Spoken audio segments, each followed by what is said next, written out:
ইরানের হামলায় রীতিমতো বিপর্যস্ত সৌদি আরবের মার্কিন সামরিক ঘাঁটি রীতিমতো একেবারে গুড়িয়ে দিয়েছে ইরান। ভিডিওটি শেয়ার করুন আপনার প্রিয় বন্ধুকে। যারা বলতেছে ইরান পারবে না, ইরান হেরে যাবে, তাদেরকে শেয়ার করে দেখিয়ে দেন আজকের ভিডিওটি। ইরান তার খোরাম মিসাইল থেকে শুরু করে জুলফিকার মিসাইল, এমনকি খোরামশার 5 থেকে শুরু করে খোরামশার 4, এমন কোনো ভ্যারিয়েন্টের মিসাইল নাই যেগুলো বিভিন্ন সামরিক ঘাঁটিতে নিক্ষেপ করতেছে না।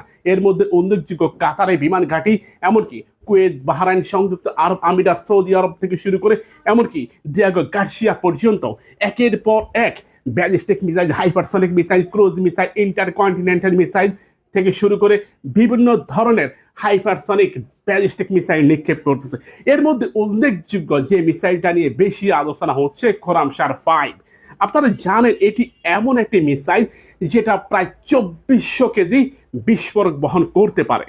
ইরান এতটা শক্তি দেখাবে এটা আমেরিকা কল্পনাও করতে পারেনি, যদিও আমেরিকার ঊর্ধ্বতন সামরিক কর্মকর্তারা মিস্টার ট্রাম্পকে সতর্ক করেছিল যে এটা ইরান মধ্যপ্রাচ্যের যত সামরিক ঘাঁটি আছে প্রতিটা সামরিক ঘাঁটিতে তারা মিসাইল নিক্ষেপ করবে, ড্রোন নিক্ষেপ করবে। ইতিমধ্যে ইরানের কামিকাজে ড্রোন ইসরায়েলের হাইফা বন্দর গড়িয়ে দিয়েছে। হাইফা বন্দরকে ঘিরে যথেষ্ট পরিমাণ নিরাপত্তা নিয়েছিল ইসরায়েল, কিন্তু সে নিরাপত্তা একেবারে ধুলায় মিশিয়ে গেছে।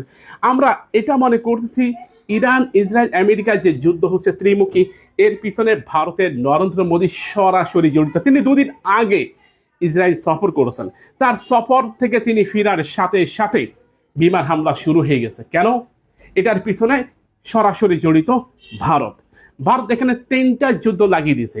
একটা হচ্ছে Pakistan, Afghanistan, Iran, Israel, America. সব মিলিয়ে এই সমস্ত যুদ্ধের অন্যতম ইন্ধনদাতা আমার মনে হয় এটা ভারতের কাজ। তারা একটা মিথ্যা প্রপাগান্ডা ছড়িয়ে দিয়েছে যে আয়াতুল্লাহ আলী খামেনিকে দুনিয়া থেকে বিদায় করা হয়েছে, তাকে শেষ করে দেওয়া হয়েছে, অতএব যুদ্ধ বন্ধ কর। না, আয়াতুল্লাহ আলী খামেনি এখনো জীবিত আছেন, আর তিনি তার প্রেসিডেন্ট বাসভবনে থাকবে না, এটা আমরা সবাই জানি। যখনই কোনো সংকট হয় তখন তিনি প্রেসিডেন্ট বাসভবন ত্যাগ করেন। এটা শুধু ইরানের ক্ষেত্রে নয়, এটা প্রতিটা রাষ্ট্রের ক্ষেত্রে এমনটা হয়েছে। ইরাকে, আফগানে, সিরিয়াতে, লিবিয়াতে যখন অ্যাটাক হয়েছে প্রেসিডেন্টকে সরিয়ে নেওয়া হয়েছে, সর্বোচ্চ ব্যক্তিকে সরিয়ে নেওয়া হয়েছে। আর আয়াতুল্লাহ আলী খামেনি প্রেসিডেন্ট বাসভবনে থাকবেন, এটা সবাই জানে। অতএব আয়াতুল্লাহ আলী খামেনি জীবিত আছেন। এরা এই মিথ্যা প্রপাগান্ডা ছড়িয়ে ইরানের সৈনিকদের মনোবল ভেঙে দিচ্ছে। ইরানের যে মিসাইল বাহিনী, তাদের মনোবলকে ভাঙার জন্য এমনটা করা হচ্ছে।